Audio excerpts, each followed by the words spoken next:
Bien, ahora vamos a conversar con dos invitados, con César Campos, que es un periodista y un analista político, y con Fernando Tuesta, que es politólogo y especialista en temas electorales. ¿Cómo están, caballeros? Buenas noches. Buenas noches, Mario. Mario, buenas tal? noches. Buenas noches a Fernando también. ¿Qué tal? ¿Qué ¿Cómo tal, están? César? Bien, la idea es comentar las encuestas que hemos visto, pero hay tanto material que no podemos pasar de lado. ¿Qué les parece a ustedes el nombramiento, para empezar, de Alan Wagner como reemplazante de la canciller? Fernando. Bueno, me parece una buena decisión. Alan Wagner además tiene mucha experiencia, es una persona con un conocimiento de las relaciones exteriores en Perú bastante vasta. Yo creo que es una muy buena medida. Él ha estado además, repito, en ese mismo cargo en otras oportunidades, haciéndolo de la mejor manera. Yo creo que es una buena decisión. Y en consecuencia inspira confianza para llevar adelante la investigación que tiene que llevar adelante. Bueno, a ver, te refieres a la investigación referida al propio sector, ¿no? Sí, claro. Entiendo que sí, él tiene además una ascendencia muy grande en Cancillería, ¿no? Uh-huh. ¿Qué dice César Campos sobre esto mismo? Yo quisiera ampliar un poco el enfoque, Mario, y hacerles notar a Fernando y a ti que este viene a ser el cuarto cambio ministerial que ocurre en un gobierno de 2 meses y medio, ¿no? Esto no es para atribuir, por cierto, responsabilidades ni estar escarbando razones que no vendrían al caso de poner sobre la mesa, pero llama la atención que para un gobierno transitorio que se proponía justamente tener un gabinete desde el comienzo, desde que juramentó a mediados de noviembre hasta el mes de julio, en permanente trabajo, ya se haya tenido que ver en la necesidad de hacer 4 relevos. Recordemos que salió Rubén Vargas del Ministerio del Interior a propósito de la salida de 18 generales altos oficiales de la Policía Nacional. Entró el señor Kluber Aliaga, que no duró ni 48 horas, y luego en esta circunstancia está renunciando a Pilar Macetti, y para que ingrese el doctor Oscar Ugarte, un viejo conocido también en el sector, y en el caso de la Cancillería, la escandalosa salida de la canciller Isabel Astete, que es reemplazada, como bien ha dicho Fernando, por un embajador de carrera que es bastante reconocido dentro del propio ámbito, ¿no?, de Torre. ¿Te parece a ti que todo este escándalo ha magullado al gobierno en general o que tiene un efecto que se ha concentrado en las ministras que mencionas y que ahí, digamos, termina mayormente el problema para el Ejecutivo? Una crisis evidentemente pasajera que le estalla en la cara, este silencio de la embajadora Astete, del viceministro Luis Suárez de Salud y de otros personajes que no sabemos quiénes son. Se habla en la Cancillería que ya han detectado a 9 altos funcionarios, embajadores, quizás algunos ministros, sus propias esposas que hayan recibido esta... Tendrá que esclarecerse lo más pronto posible. Y creo que de alguna manera, claro, es un chubasco para el gobierno no generado por ellos, pero que de alguna manera le alcanza, ¿no? ¿Qué dices sobre eso, Fernando? Mira, yo creo que ha estado de alguna manera concentrado en la Cancillería. El gobierno ha respondido, creo, rápido ante una situación que no podía prever de la envergadura mayor. Acordémonos que el sábado estaban recibiendo las 700.000 vacunas.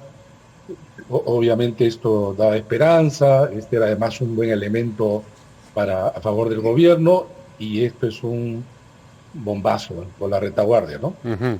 Así Pero es. creo que inmediatamente han respondido con los nombramientos ya señalados. Además, inmediatamente se han hecho públicas las declaraciones juradas, donde aparece solamente el caso de la ex canciller. Y bueno, estas medidas que suelen decirse también con mucha frecuencia, pero que muchas veces no se conocen los resultados, en este caso llamado incluso una investigación sumaria, ¿no? Es decir, rápida, corta y efectiva. Vamos a ver. Muy bien, vamos a las encuestas, a la encuesta, la que ha sido divulgada este fin de semana de Ipsos, en la que lo que se ha, digamos, distinguido en general en las noticias es una caída sin perder la delantera discretísima del señor Forsyth, una persistencia en la subida del señor Lezcano, una caída de Guzmán y lo demás más o menos en su mismo lugar. Hay que observar, sin embargo, que todo esto ocurre dentro de un espacio muy, muy limitado. Entre el primer y el quinto puesto hay un intervalo de 4 puntos porcentuales. Eso es un poquito más del margen de error.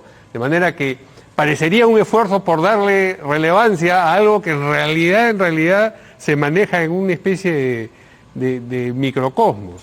¿Qué dice sobre eso, César? Tú lo has dicho bien y creo que Fernando también lo ha comentado acertadamente el día en su columna de Comercio.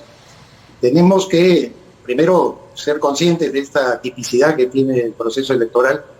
Yo no me permito ni siquiera compararlo con otros, con anteriores, porque este no solamente es atípico por el caso de la pandemia, sino por todo lo que ha ocurrido en los últimos 5 años. Los cambios políticos, los escándalos, que hayamos tenido 4 jefes de Estado solamente en un periodo tan breve y tan corto el año pasado, de tal manera que eso es lo que hace y configura una situación que, por cierto, se agrava con el hecho que el desafecto que existe ya por la política, el descrédito del propio establishment, del elenco público nacional de los partidos, hace que la gente no esté preocupada en realidad por quién va a votar y solamente responde a emociones inmediatas. Yo creo que todavía vamos a tener que pasar un largo trecho para analizar a profundidad cómo se va a comportar el electorado. Fernando, ¿ha sido un movimiento de placas tectónicas importantes el que hemos visto en esta encuesta, o tienes tú la impresión de que todavía todo se está desplazando, digamos, en cámara lenta y que podrían pasar 2 o 3 semanas antes de que de pronto el escenario muestre un brote que nos haga mirarlo de una manera distinta? A 8 semanas, yo creo que lo que se ha establecido es una mayor incertidumbre. Hasta hace un mes parecía que la disputa era por quién acompañaba a Forsyth. Hoy nada se puede decir de quiénes pasan a la segunda vuelta, porque lo único fijo es que va a haber segunda vuelta. Para quienes la pasan, está alrededor, parece ser, digamos, de los 5 candidatos que han estado de alguna manera más o menos superándose, entre ellos la intención de voto, ¿no? Es decir, Forsyth, Keiko Fujimori, Verónica Mendoza, obviamente Johnny Lezcano, y por ahí entre Daniel Urresti, porque parece ser que el tema de Julio Guzmán es un tema muy complicado. Yo no conozco caso de una caída que luego deviene un incremento en un corto tiempo. Y me refiero al corto tiempo de cercano al proceso electoral.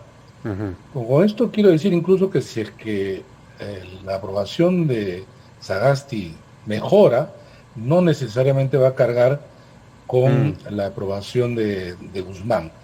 Pero ese es un tema. Y el otro tema, sin embargo, que se presta poco atención, es lo que sería la composición del Parlamento.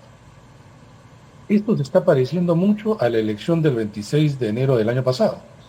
Es decir, no existen liderazgos fuertes, o en este caso partidos fuertes, sino los primeros son de una chatura tal que alarga entonces la lista de partidos que van a ingresar al Parlamento. De repente 8, uno menos nada más que el actual, fraccionamiento, ninguno que gane va a tener mayoría en el Congreso, habría que ver quiénes para ver ejes de coalición. Y lo tercero, y con esto termino, lo interesante de esta encuesta de Ipsos es las simulaciones de segunda vuelta. De ahí mejor posicionados están Lezcano y Forsyth, claro, seguido por Verónica Mendoza, pero mal Keiko Fujimori, porque pierde casi delante de todos. Es más, casi todos quisieran que sea Keiko Fujimori. Ir a la final con sería, Keiko. digamos, sí, sería la diferencia, por lo menos en términos de simulación, a 8 semanas. Esto, por cierto, se puede mover. Bueno, pero para que Forsyth materializase esta ventaja que tiene en segunda vuelta, tendría que llegar a segunda vuelta, y lo que vemos es un Forsyth cayéndose. César, ¿tú ¿crees que existe todavía margen para que caiga más o ya tocó su piso Forsyth?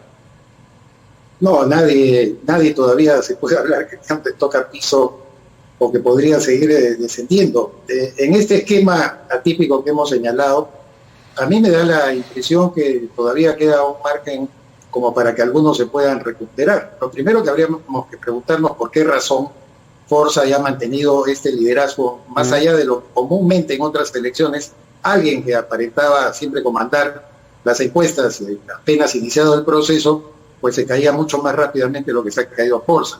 Y yo creo que tiene que ver mucho con el desplazamiento de los candidatos, en lo cual esta nueva ola de pandemia les ha cortado las alas, es decir, el face-to-face, el estar siempre en contacto con la gente, porque las redes, que es el 15% de la población que accede a ellas y solamente el 5% que interactúa, informe de gestión hace un mes y medio, que fue muy interesante, incluso los medios de comunicación no llegan a sustituir este contacto directo. De tal manera que yo creo que Forsyth sí es un personaje reconocido, es una persona que tiene que todavía pues superar algunos problemas que está teniendo en la campaña, la falta de visibilidad, sobre todo para responder a algunas cosas que se le han imputado, que recién ha empezado a hacer anoche en Cuarto Poder.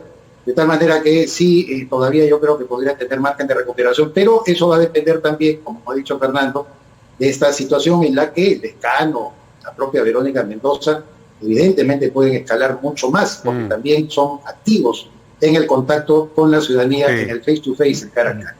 Pero pueden, Fernando, escalar los dos, Verónica Mendoza y Johnny Lescano, porque parece que se están disputando un espacio que una buena porción de ese espacio es compartido hasta regionalmente, el sur. Mira, es interesante la posición de Johnny Lescano, porque él claramente, y esto ya se conoce, se distancia del discurso y de las posiciones oficiales del partido y de la bancada y de Acción Popular, temas públicos, de Acción Popular, claro, sí. ¿no? Pero además combina un discurso emparentado con la izquierda en algunos temas, pero conservador en otros, ¿no? Y muy conservador, yo diría, en otros. O sea, uno ve sus posiciones sobre aquello de unión civil, el aborto, en fin. Ese es conservador, pero en otros, repito, justamente más emparentado con la izquierda. De tal manera que se ha colocado en una posición de centro, pero con lo que dijo en el artículo, tornasolado, ¿no? O sea, algunos lo ven conservador, otros lo ven de izquierda, pero eso lo beneficia. Bueno, pero eso... Y entonces, el lado de la izquierda... Sigue, por favor, redondea. Sí le disputa a Verónica Mendoza. Verónica Mendoza ha tenido que girar un poco, cambiar su estrategia, y mira, está más situada en el centro del país, un poco al sur, que ha sido lo tradicional de izquierda, pero con una persistencia mayor ahora en sus apariciones. Y acá sí va a servir mucho el aparato partidario. Claro, en el caso peruano, pequeños, pero algo ganas en este escenario en donde hay muchos partidos que son realmente solamente rótulos, títulos, ¿no? Así es. Rótulos, exactamente. César, ¿tú ves a Verónica, por ejemplo, saliendo a enfrentar a Johnny Lescano, buscando ese electorado, habida cuenta de lo que reporta esta última encuesta y las últimas encuestas en general? Sí, definitivamente, porque Verónica Mendoza en todo caso está mejor posicionada en una ideología, en una manera de pensar que, por cierto, la gente que nunca va a votar por ella les parece pues un dinosaurio que está participando dentro del proceso, pero no es así, es una lectura equivocada. Yo creo que al contrario, ella reafirmándose en muchos de los principios y valores en una etapa tan rara como la que vivimos, y la polarización también es un efecto que puede correr a favor de personas que definen una postura, una manera de ver el mundo. Creo que ella tiene un espacio grande. Y en el caso más bien de, efectivamente, como dice Fernando, en el caso tornasolado de Lescano, le podría sí permitir incluso avanzar ya por principio de negación a la propia Verónica Mendoza, en no disputarle a ella un electorado, sino más bien quitárselo probablemente a Acuña en el norte, o buscar otro tipo de electores que justamente viéndolo a él avanzar lo van a preferir a Verónica Mendoza. De hecho, él en algún momento va a tener que ser muy firme en ese giro y probablemente más atractivo para otros sectores del país. Pero ustedes se imaginan, pregunta para los dos, a uno de estos dos candidatos, Lescano, Verónica, fagocitándose mayormente al otro, o creen que podría sencillamente producirse una división, no sé si 50-50, pero 60-40 de ese electorado que se están disputando? Redondea tú el pensamiento primero, César, y después vamos con Fernando. Sí, yo creo que de alguna manera podría ocurrir ello, ¿no? Pero insisto en lo que por lo menos vislumbro hasta ahora, ¿no? Creo que puedo equivocarme, pero creo que Lescano tiene un terreno justamente por ese lado de tornasolado conservador, como para que cuando muchas personas vean que sus candidatos, llámese Hernando de Soto, Acuña, no prosperan, va a operar siempre el voto por negación. Por lo tanto, Lescano le va a resultar algo atractivo. Es una enorme probabilidad, según yo, que eso pueda ocurrir. Finalmente, sobre el mismo punto, Fernando. Un punto a favor de Lescano y también para Keiko es la marca de sus partidos. Sí. Acción Popular tiene pues ahí digamos, un prestigio, un sector muy amplio del país, y es un punto de apoyo importante. En cambio, Verónica Mendoza, Juntos por el Perú, es desconocido. Sí. Al igual que en el caso de Forsyth, ¿no? Victoria Nacional, muy por debajo. Al punto que no pasó la valla en las elecciones de enero, ¿no? Juntos por el Perú. Imagínate, ¿no? Sí, claro. Así es, no muy bien. Menos del 5%. Muy bien, Fernando. Muy bien, César. Les agradezco a ambos su participación. Buenas noches. Y volveremos a conversar con alguna próxima encuesta. Y nosotros vamos con...